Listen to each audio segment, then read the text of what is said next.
उस औरत ने रोड क्रॉस किया मेरी आंखों के सामने और कब्रिस्तान में चली गई। अस्तगफिरुल्लाह इन्नल्लाह गफूरुर रहीम। ये जो चीज़ होती है ये इनके खाने की चीज़ होती है।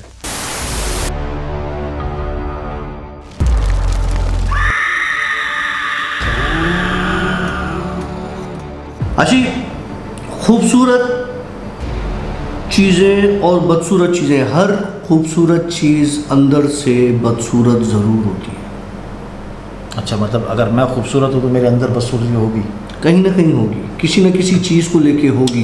कहीं तो सेल्फिश होगा, कहीं तो किसी चीज़ में कोई तुम्हारे अंदर कोई बुराई होगी।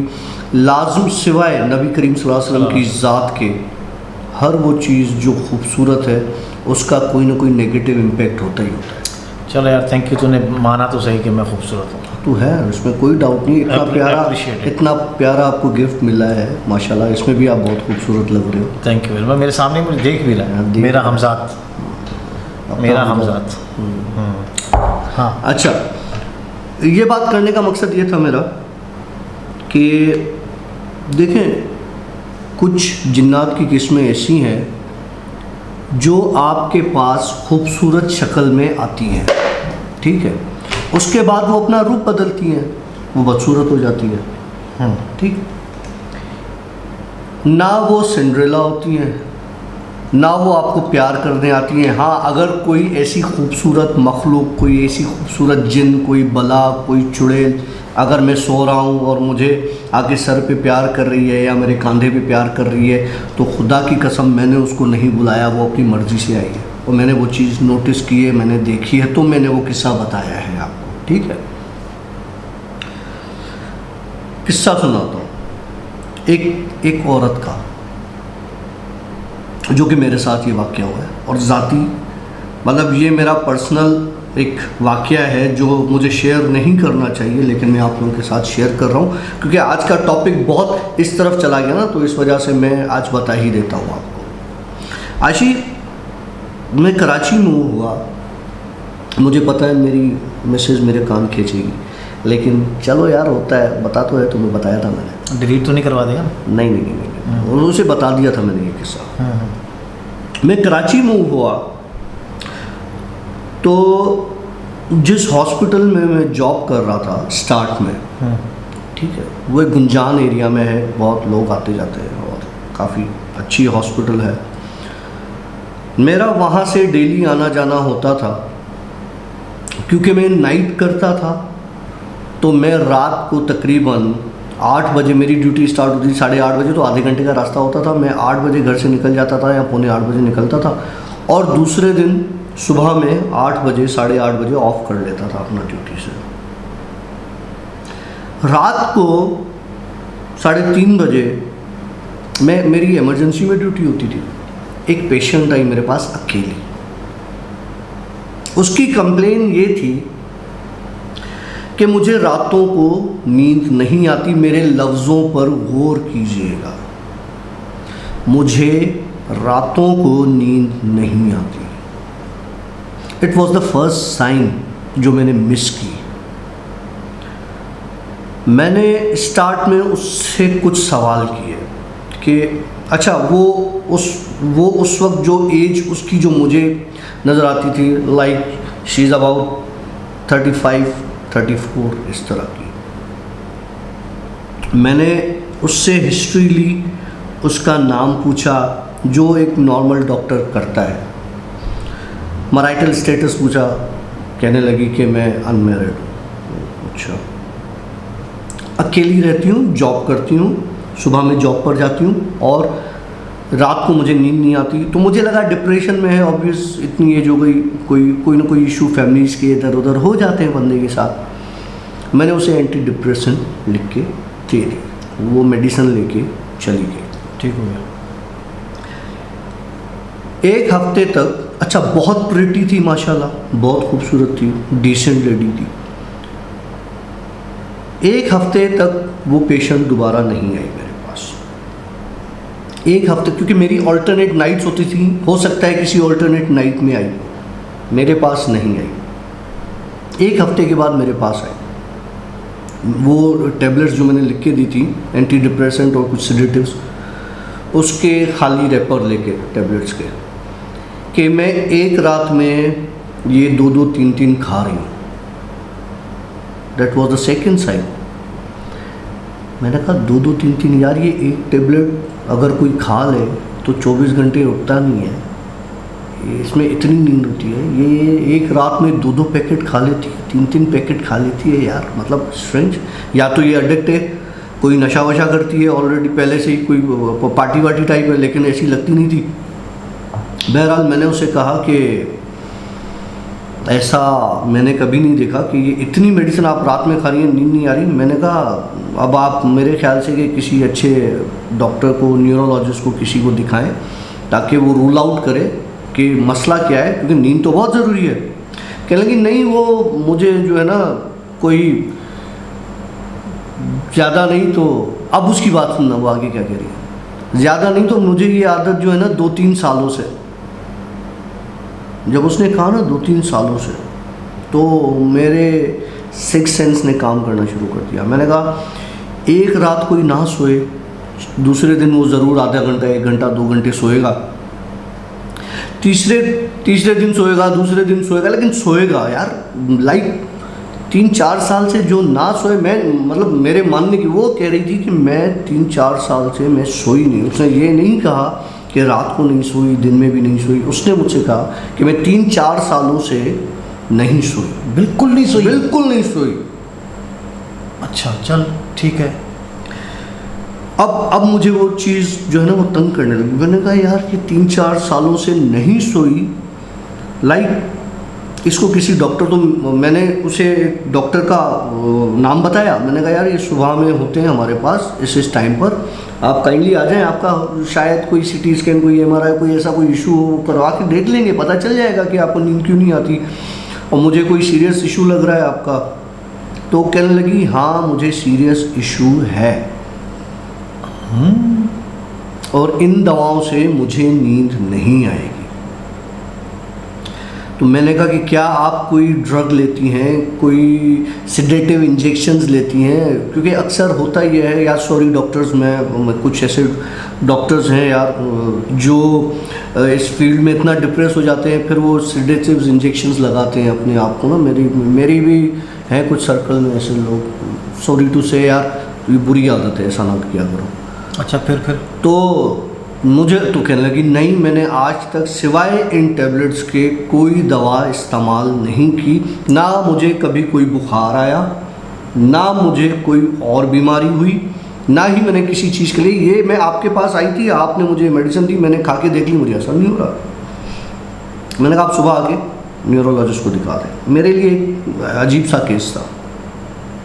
अब वो सुबह में घर गया तो मेरे दिमाग में वो औरत घूम रही थी यार, कहीं कुछ ना कुछ लोचा है, कुछ ना कुछ है, कुछ ना कुछ है। मैंने गाड़ी निकाली, उस न्यूरोलॉजिस्ट के जो ड्यूटी आवर्स हैं मैं उसमें पहुंच गया, OPD आवर्स में। मैंने कहा ये आएगी, लास्ट भी आएगी। मैंने जाके न्यूरोलॉजिस्ट से ये सारा मसला डिस्कस किया। उसने दोनों हाथ सर पे रख लिए, उसने बोला यार ऐसा कैसे हो सकता है, मैं नहीं मानता, ऐसा नहीं हो सकता। मैंने कहा वो पेशेंट आपके पास आएगी, आप देख लीजिएगा। बैठा रहा, वो 2 घंटे करता है OPD, पेशेंट नहीं आई, चला गया उठ के। मैंने कहा यार ये तो आई नहीं, कहीं और दिखा दिया होगा, कोई जान पहचानने वाला होगा। 1 महीना गुजर गया इस बात को। 1 महीने तक वो औरत वापस नहीं आई। मुझे ये कंफर्म हो गया कि कहीं और दिखा दिया है, या इसको कहीं और से दवा ववा कोई सही की मिल गई है, तो वो अब नहीं आ रही, या वो सेहतयाब या कुछ भी सही हो गई। ठीक है। एक रात मेरी थोड़ी तबीयत ख़राब हुई, अजीब सी तबीयत हुई, तो मैंने अपने रिलीवर को कहा, मैंने कहा यार ड्यूटी तुम संभाल लो और मुझे कुछ भारी भारी सा हो रहा है, मेरी तबीयत में मज़ा नहीं है, मैं घर जा रहा हूँ और तुम कर लो, तो फिर मैं 1 नाइट में तुम्हें रिलीफ दे दूँगा, तुम चले जाना। ये काफ़ी पुरानी बात बता रहा हूँ, मैं जब नया कराची गया था। तो वो बेचारे ने ओके बोल दिया। मैं निकला वहाँ के हॉस्पिटल की पार्किंग से, मैंने गाड़ी निकाली। हॉस्पिटल बड़ा हॉस्पिटल है, मैं उसके गेट से जैसे ही निकला, थोड़ा आगे गया तो वो औरत उस रोड पर खड़ी थी। तैयार, बहुत खूबसूरत, बहुत प्रिटी में, वो उसको नहीं भूल सकता उस वक्त उसको जो मैंने देखा था। जाहिर सी बात है, मेरी पेशेंट थी, रात को अकेली खड़ी है, इतना लेट नाइट, तो मैंने गाड़ी रोकी, मैंने उससे पूछा, मैंने कहा आप यहाँ खड़ी हैं, खैर तो है? कहने लगी हाँ मुझे नींद नहीं आ रही थी, मैं बाहर निकल आई। तो मुझे लगा कि ये करीब कहीं रहती होंगी। तो करीब कहाँ रहती होंगी? सामने वो मैकडॉनल्ड्स है एक, और PSO का पंप है, टाइम मेडिकोज वाली लाइन। इस तरफ नेशनल स्टेडियम वाला रास्ता है, फ्लैट्स हैं, लेकिन ये जिस जगह पे खड़ी थी वहाँ पे आगे पीछे तो कुछ था ही नहीं। मैंने कहा अच्छा, मैंने कहा मैं आपको छोड़ देता हूँ आपके घर पे। कहने नहीं नहीं, मुझे नींद नहीं आ रही थी, थोड़ी घुटन हो रही थी, तो मैं इसलिए यहाँ निकल आई हूँ। आप अगर फ्री हैं तो कुछ खा लेते हैं। अच्छा, ऑफ़र हो गई, कुछ खा लेते हैं। और अंधे को क्या चाहिए, 2 आँखें। तो तुझे खाना मिल गया? मुझे खाना मिल गया। भूख लगी थी तुझे? मेरी तबीयत अजीब होती थी, घबराहट होती थी। तो अच्छा, फिर? बहरहाल मैंने कहा काफ़ी पर्सनल स्टोरी है। मैं लेके उन मोहतरमा को और जो है वो बहादुराबाद की तरफ चला गया। हमने खाना वाना खाया, तो मैंने उनसे कहा कि चलो अब मैं आपको ड्रॉप करता हूँ, काफ़ी लेट हो रही है और मेरी तबीयत में भी मज़ा नहीं है, लेकिन अब मुझे खाना, शायद भूख लगी हुई थी या सर में दर्द होगा, कोई शुगर वुगर डाउन हो गई होगी, तो अब बेहतर लग रहा है, तो आपको घर छोड़ के मैं घर चला जाता हूँ। कहनी अच्छा ठीक है, आप एक काम करें, वो गोरा कब्रिस्तान वाला रोड ले लेना वहाँ से। अच्छा, मुझे लगा कि ये हॉस्पिटल आई हुई होंगी किसी डॉक्टर को दिखाने, और टैक्सी में या किसी में आई होंगी, और वापस इनके पास गाड़ी वाड़ी नहीं है, तो मैं उनको यहाँ से ड्रॉप करके और मैं बाहर जौहर से निकल जाऊँगा। जैसे ही गोरा कब्रिस्तान वाले रोड पे पहुँचे, बहरिया कब्रिस्तान, बहरिया यूनिवर्सिटी के बाद कब्रिस्तान आता है। अच्छा, तो वो वाला कब्रिस्तान, मेरे दिमाग में गोरा कब्रिस्तान घूम रहा है। बहरिया यूनिवर्सिटी जो बनी हुई है उसके बाद एक कब्रिस्तान आता है, या पहले आता है शायद वो। तो उस रोड से हम गुजरे, कब्रिस्तान जैसे ही आया, मुझे कहने रुके रुके रुके रुके। मैंने गाड़ी को ब्रेक में लगाई, कहने मुझे यहीं उतार दे। तीसरी साइन, यहीं उतार दे, तो इस सामने कब्रिस्तान है रोड के उस तरफ, इस तरफ घर है, लेकिन एक लंबी दीवार है, घर आगे जाके एक ब्रिज क्रॉस करने के बाद फिर पूरी कॉलोनी है। मैंने कहा कॉलोनी में घर है तो यहाँ क्यों उतर रही है? अब मेरे दिमाग में सवाल आना शुरू हो गए। मैंने कहा मैं आपको घर तक छोड़ देता हूँ। तो कहेंगे नहीं नहीं, वो घर तक मैं अगर जाऊँगी ना तो फिर बात अच्छी नहीं लगती, मुझे थोड़ा दूर उतार दें, तो ऐसे नहीं कोई कुछ कहे मैं अकेली रहती हूँ और इस तरह से। मैंने कहा मेरी बात समझ में आ गई। मैंने कहा ये ठीक कह रही है यार, सही बात है, और हमारी कोई इतनी जान पहचान भी नहीं है। तो मैंने बहरहाल वहाँ पे उनको, मोहतरमा को उतारा। मैंने कहा भले ये आगे जाए तो मैं आहिस्ता आहिस्ता, काफ़ी देर हो गई है, अंधेरा रास्ता है यार, कुछ पता नहीं हालात ख़राब हैं, क्या है क्या नहीं। मैंने गाड़ी खड़ी की, उस औरत ने रोड क्रॉस किया मेरी आंखों के सामने और कब्रिस्तान में चली गई। एक खूबसूरत औरत जो मेरे पास 2 हफ्ते आई, 1 महीने के बाद मेरे साथ चल के मेरी गाड़ी में बैठ के खाना खाया, खाना खाने के बाद एक कब्रिस्तान के सामने आके गाड़ी रुकवाई और उतर कर कब्रिस्तान में चली गई। औरत ही होगी, मैंने तो औरत देखी थी, तो खूबसूरत थी, ठीक है। अब मेरी नज़रें सिर्फ कब्रिस्तान की तरफ, वो कब्रिस्तान में अंदर दाखिल हुए। अब सीन सुनो,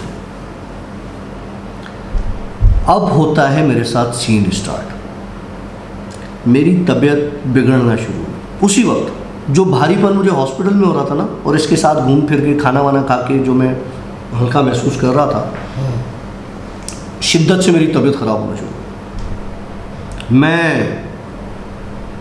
भागा वापस हॉस्पिटल, गाड़ी घुमाई। मैंने कहा नहीं, घर का किस्सा नहीं लग रहा मुझे, ये हॉस्पिटल जाना चाहिए।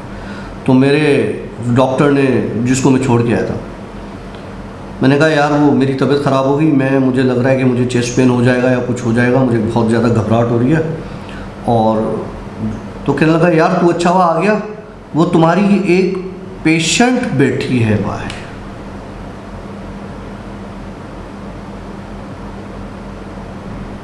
उसने बोला तुम्हारी एक पेशेंट बैठी। मैंने उसकी तरफ ऐसे ही देखा जैसे तुम मुझे देख रहे हो।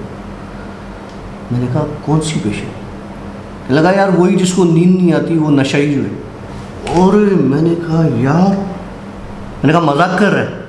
बोला नहीं, अंदर वेटिंग एरिया में। मेरे पाँव लिटरली कांप रहे थे उस वक्त। जब मैं वेटिंग एरिया में गया तो वो बैठी थी। मुझे कहने लगी तुम तो आधे में छोड़ के चले गए, मुझे लगा तुम आओगे। मैंने कहा अब मेरी उससे बात चल रही है। मैंने उससे कहा सच सच बताओ क्या है? कहने लगी मैं इसी हॉस्पिटल की हूं।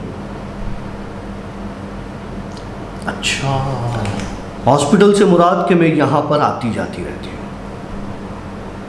मुझे तुम अच्छे लगे इसीलिए तुम्हारे पास आ गई, वरना मैं इस तरह से किसी के सामने नहीं आती। मैंने कहा मैंने तुम्हें कब्रिस्तान के पास उतारा था और अपनी आंखों से तुम्हें कब्रिस्तान जाते हुए देखा। ठीक है। तो कहने लगी जहाँ मेरी जगह होगी मैं वहीं जाऊंगी ना। और उधर से तेरी गाड़ी की मैं गाड़ी घुमाई है, हॉस्पिटल आया हूँ, वो मुझसे पहले वेटिंग एरिया में बैठी थी। उसके बाद स्टार्ट होती है मेरी उससे दोस्ती। अब बताता हूँ मैं आपको खूबसूरत और बदसूरत चीज़ क्या होती है। मेरी उससे इतनी ज़्यादा अट्रैक्शन हो गई मुझे उससे, और मैं जब वो मुझे नहीं मिलती थी डेली रात का खाना मैं उसके साथ खाता था, डेली। ये सिलसिला 4 महीने तक रहा मेरे साथ। इतनी खूबसूरत थी कि मुझे उसको छोड़ने का दिल नहीं करता था कि मैं उसे छोड़ूं। वो इतनी ज़्यादा खूबसूरत थी। वो मेरे साथ बैठती थी, कभी खाना खाती थी, कभी नहीं खाती थी। मैं अकेला खाना खाता था, कुछ बात नहीं करती थी सिवाय चंद बातों के, सिर्फ चंद बातें। एक बात कि तुम मुझे अच्छे लगते हो, दूसरी बात कि तुम मेरे साथ चलते क्यों नहीं, तीसरी बात कि मैं तुम्हारा इंतज़ार करती हूँ रोज़। क्या वो मेरी मौत थी जो मेरा रोज़ इंतज़ार करती थी? क्योंकि मेरी तबीयत ख़राब होती थी उसके बाद, उसके मिलने के बाद। लेकिन जब दूसरा दिन आता था, अगर मुझे उसका इंतज़ार होता था उसके आने का, कि वो आए और मुझसे मिले और हम कहीं जाएं और मैं उससे बात करूं, मैं बकवास कर रहा होता था, वो कुछ नहीं बोलती थी। वो एक बात करती थी, खींच के 2 बातें करती थी। कहने को बहुत वियर्ड चीज़ है, बहुत वियर्ड चीज़ है, ना मानने के बराबर चीज़ है। लेकिन उस औरत के साथ मैंने अपनी ज़िंदगी के बेहतरीन 4 महीने गुजारे। और अलग क्यों हुए उसका भी किस्सा बताता हूँ। एक दिन उसने ज़िद किया कि तुम मेरे साथ चलो। 4 महीने उसने फुल मुझे घेरा, मेरे ऊपर हावी हो गई, बिल्कुल पूरी तरीके से हावी हो गई। एक रात उसने मुझे बोला कि तुम मेरे साथ चलो। वहीं गाड़ी रोकी कब्रिस्तान के उस तरफ, रोड के पार। मुझे कहने लगी मेरे साथ चलो। और अल्लाह की करनी ऐसी कि मेरे अंदर में, मैं कितना भी बुरा हूँ, मेरे अंदर में, कहना ना हर अच्छे के अंदर बुराई होती है और बुराई के अंदर अच्छाई होती है। कहीं ना कहीं कोई अच्छाई ऐसी थी मेरे अंदर जो मुझे पैरों से जकड़े रहती थी कि नहीं, तुमने नहीं मूव करना। जब बहुत ज़्यादा बात बढ़ गई, यहाँ तक कि वो इतना हाइपर हुई कि उसने मुझे अपना असली रूप दिखा दिया। भयानक रूप। कहने लगी मैं 4 महीने से तेरे पीछे हूँ, अगर तू आज मेरे साथ चलता तो हम रोज़ दोनों इसी रोड पे इसी तरह से निकलते हैं। तभी तो क्लियर साइन हुई, तेरे को मारने आई थी। जी, मैंने तभी तो बीच में कहा क्या वो मेरी मौत थी, लेकिन जिसे अल्लाह रखे उसे कौन छके। जो रात कब्र की है वो रात कब्र की है, बेशक। उसके अलावा जो दिन मुकर्रर है ना, उससे पहले दुनिया की कोई ताकत आपको हिला भी नहीं सकती। मेरे मालिक का करम करना था, जब उसने मुझे अपनी वो गंदी और इस तरह की हैबतनाक शक्ल दिखाई तो उसके 4 महीने की खूबसूरती में भूल गया। हुलिया बताएगा कैसा था? यार नहीं बता सकता, बहुत भयानक हो गया था, बहुत भयानक हो गया था। इतना पहले खूबसूरती वाला बता। खूबसूरती तुझे क्या बताऊं यार, मतलब शार्प फेस कट और वी शक्ल में उसकी, मतलब इस तरह से जैसे मॉडल्स का चेहरा कैसे होता है, लंबी नाक, बड़ी आंखें, बड़े बाल। लेकिन जब वो बिगड़ी तो उसके बड़े बाल अजीब बड़े हो गए यार, इतने बड़े, मतलब मैं तुम्हें बता नहीं सकता कि मुझे लग रहा था इसके बाल नहीं, जंजीरें हैं मेरे हाथों पैरों में। मतलब फिर भी वो बाल कैसे थे? बाल नॉर्मल थे लेकिन रस्सी की तरह मोटे, और जैसे कोई आपको बांधे ना ज़बरदस्ती निकालने के लिए, इस तरह से वो बाल बंधे हुए मेरे हाथों में, और कोई मुझे जैसे खींच रही हो अपनी तरफ निकालने के लिए। और शक्ल में तो मैं बता नहीं सकता आशी, इतनी गंदी शक्ल थी, अल्लाह माफ़ करे यार, इतनी हैबतनाक। तो मेरे भाई देखो, शक्ल कितनी भी बदसूरत क्यों ना हो, वो आपके सामने अगर खूबसूरत होने को आए ना आए तो वो आ सकती है। इस तरह की मखलूक है दुनिया में, मैंने एक्सपीरियंस किया है इन चीज़ों को। मैं नहीं चाहता, अल्लाह ना करे, अल्लाह ना करे कि कोई ऐसी चीज़ एक्सपीरियंस करे, क्योंकि उस रात के बाद मैं 2 महीने बिस्तर पे था। 2 महीने मेरा वालिद परेशान था, मेरा भाई, मेरी बहन, ये सब परेशान थे कि यार इसका क्या होगा। लेकिन ये मेरी अपनी विल थी, ना मैं किसी आमिल के पास गया, ना मैं किसी और के पास गया। मुझे ये था कि ये अभी भी मेरे साथ जुड़ी हुई है और ये मुझे मार के दम लेगी और मुझे अपने साथ ले जाएगी, और उसी रोड पे मैं और ये रात को निकलेंगे। ये जब मुझे ख़्याल आता था मैं उठ के बैठ जाता था, मैं वज़ू करता था, मैं नमाज़ पढ़ता था, अल्लाह से माफ़ी मांगता था और अल्लाह से रहम मांगता था कि मेरी हालत पे रहम खाओ। मुझ में इतनी ताकत नहीं कि मैं इस आफत का मुकाबला करूं। मेरे अंदर इतनी ताकत आ गई थी कि एक दिन 2 महीने के बाद मैं अपने पैरों पर खड़ा हो गया, नॉर्मल हो गया, उसी रोड से गुज़रा, उसी जगह से गुज़रा, मुझे आज तक वो नज़र नहीं आई। अच्छा, उसके बाद कभी नज़र नहीं? कभी नज़र नहीं। अच्छा, बात हमारी वहाँ पे रह गई, उसके भयानक चेहरे में और क्या क्या चीज़ें थी?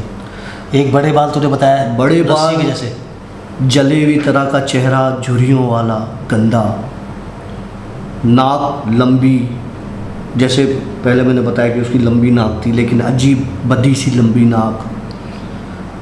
आँखें बड़ी थी लेकिन आँखें यूं बड़ी हो गई, यूं।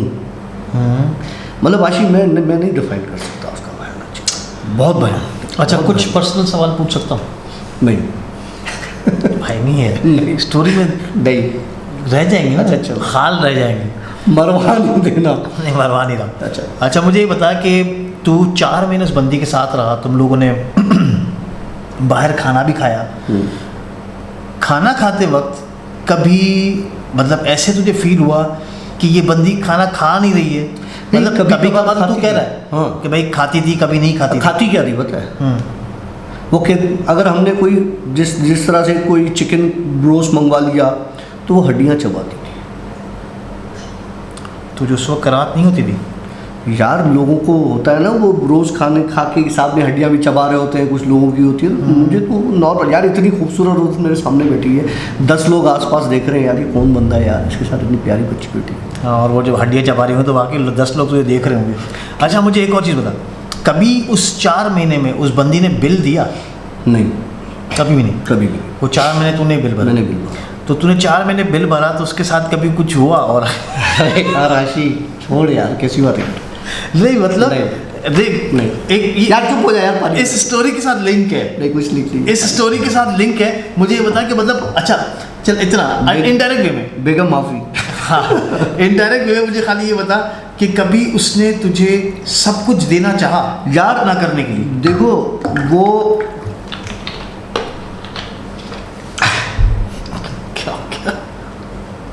डॉक्टर काशिफ, आज मैंने इस बंदे को स्टोरी सुनाते वाले टाइम पर मैंने इसको काफ़ी फंसा दिया। नहीं, इमोशनल देखा मैंने, हाँ काफ़ी इमोशनल देखा मैंने, इसलिए मेरे पास ये ऐसे सवाल आता है। क्या कहते हैं कि इंसान अपना पहला इश्क नहीं भूलता, मुझे लग रहा है उस डायन के साथ डॉक्टर काशिफ का पहला इश्क था। यार नहीं, पहला इश्क तो नहीं था उसके साथ, वो अट्रैक्ट बहुत करती थी मुझे और मैं अट्रैक्ट होता भी था। मेरा सवाल उधर है। और उसी का जवाब दे रहा हूँ। अच्छा चलो। तो मैं अट्रैक्ट होता भी था और क्योंकि वो शैतानी ताकत थी, नेगेटिव एनर्जी थी और शायद मेरी शादी का ख्याल दिल में आया। हाँ ठीक है, तो आंसर मिल गया हमें। भाभी आर्या मजाक कर रहा हूँ, ऐसी कोई कहानी नहीं है। भाभी थोड़ी देर में घर पहुंच रही है ये। ऐसी कोई कहानी नहीं है, ऐसी कोई कहानी। नहीं यार, बड़ा दिल जिगरा चाहिए, इस तरह की प्राइवेट स्टोरीज अपनी शेयर करना बहुत बड़ी बात है। बाजू वाली पार्टी में ऐसा दम अपनी स्टोरियाँ शेयर करे। यार देखो मैं किसी को कुछ नहीं कहूँगा, वजह यह है मेरी लाइफ मेरे एक्सपीरियंसेस, उसकी लाइफ उसके एक्सपीरियंसेस। मेरी लाइफ में बदसूरत खूबसूरत बच्चे, नन्हे मुन्ने, काके, बड़े छोटे, लंबे बोने कुद्दे सब आते हैं। अगर किसी के पास ऐसी चीज़ें नहीं आती, मेरा कसूर तो नहीं। तू मतलब डॉक्टर साहब के पास भेज सकता है यहाँ से कुछ खूबसूरत? नहीं, मैं बदसूरत भेज दूँगा, खूबसूरत तो नहीं भेज सकता, खूबसूरत मैं अपने लिए रख लूँगा। डॉक्टर साहब थैंक यू वेरी मच। आपने अभी तक हमारी स्टोरी बैठ के देखी है सुकून के साथ, तकरीबन ये 1 घंटे की स्टोरी हमारी है और आप देख रहे हैं। फिर भी यार डॉक्टर सोलंकी रेस्पेक्ट यार, मैं रियली आपकी दिल से रेस्पेक्ट करता हूँ। और मैं जुनैद अकरम का जो जिसके साथ आप मिलके करते थे पॉडकास्ट, मैंने जो है वो बाद में काफ़ी लोगों ने मुझे बोला कि यार आप जुनैद अकरम का और डॉक्टर सोलंकी का जो है ना वो कोलैब देखें। तो मैंने एक बार देखा था, मुझे अच्छा लगा था। You should be thankful to Junaid भाई कि उनकी वजह से आपको माशाल्लाह अच्छी शोहरत मिल गई और अच्छी स्टोरीज आपकी अच्छी थी और एक फ़नी वे में आप सुनाते थे। लेकिन जितना मुझे लगता है इन चीज़ों में मजाक और फ़नी कहीं कुछ भी नहीं होता, बहुत सीरियस इशूज़ होते हैं। नहीं क्यों नहीं होते यार, आप देखो हर हॉरर फिल्म में एक कॉमेडी कैरेक्टर होता ज़रूर है। होता है ना? होता है। तो बस ख्याल पूरा हो गया। मेरे ख्याल से यहाँ पर हम स्टोरी को वाइंड अप करेंगे या कुछ और? आज के लिए इतना काफ़ी है और इससे ज़्यादा तुमने मुझे पास्ट में पहुँचा दिया मेरे। नहीं यार, तुम आज स्टोरी सुनाते वक्त हमारा जो मैंने फील किया, मैं खुद थोड़ी देर के लिए बिल्कुल सन्नाटे में था। मैं लिटरली मैं उस औरत के पास दोबारा पहुंच गया था, मैं आपको बता नहीं सकता। उसकी आंखें ना लाइक ये इस तरह से क्रिस्टल की तरह चमकती थी यार, पानी की तरह। अच्छा, जो तू 2 महीना पलंग पे रहा, वो 2 महीने 4 महीने 2 महीने, तो जो तब तू बीमार रहा, 2 महीना बेड रेस्ट पे था, सब कुछ था, उस वक्त वो कभी आई तंग करने के लिए? नहीं, फिर नहीं आई कभी भी नहीं। उधर टॉपिक क्लोज। मुझे डर होता था कि मुझे मार देगी, लेकिन फिर मैंने अपने ऊपर काबू किया और मैंने अपने आप को हील अप किया, खड़ा हो गया। डॉक्टर साहब thank you very much for such a wonderful story. बहुत कमाल स्टोरी थी और मैं खुद अभी तक सकते में हूँ कि डॉक्टर काशिफ जैसा स्ट्रॉन्ग बंदा इतना इमोशनली हो किसने ये स्टोरी सुनी। असल में देखें, जज्बात होते हैं ना आपके, इमोशंस, किसी के लिए भी फीलिंग्स कहीं भी डेवलप हो सकती हैं। इंसान है ना यार, दिल रखता है इंसान। कोई भी चीज़ दिल पर आ जाए कुछ कह नहीं सकते आप, कभी भी आ सकती है। आपका दिमाग मैच होना चाहिए, आपका दिल ऐसा होना चाहिए कि एक चीज़ आपने देखी और क्लिक कर गई और आप उससे हो गए, ये होता है बस, और कुछ नहीं। तो फिर मिलेंगे मेरे ख्याल से अब नई स्टोरी के साथ और नए पॉडकास्ट के साथ। हम लेंगे आपसे यहाँ से इजाज़त। Doctor Kashif thank you very much for your precious time. तू आता है सैटरडे संडे को, मतलब ये भाई दूसरे शहर में रहते हैं और स्पेशली यहाँ पे आते हैं अपने फैमिली से मिलने के लिए, लेकिन आप लोगों के लिए, मेरे लिए ये हमें स्टोरी भी सुना कर जाते हैं। जिंदाबाद। मिलेंगे एक नए ब्लॉग के साथ, एक नए पॉडकास्ट, तब तक के लिए से आप बाय बाय, अल्लाह हाफ़िज़। अस्तगफिरुल्लाह इन्नल्लाह गफूरुर रहीम। ये जो चीज़ होती है ये इनके खाने की चीज़ होती है।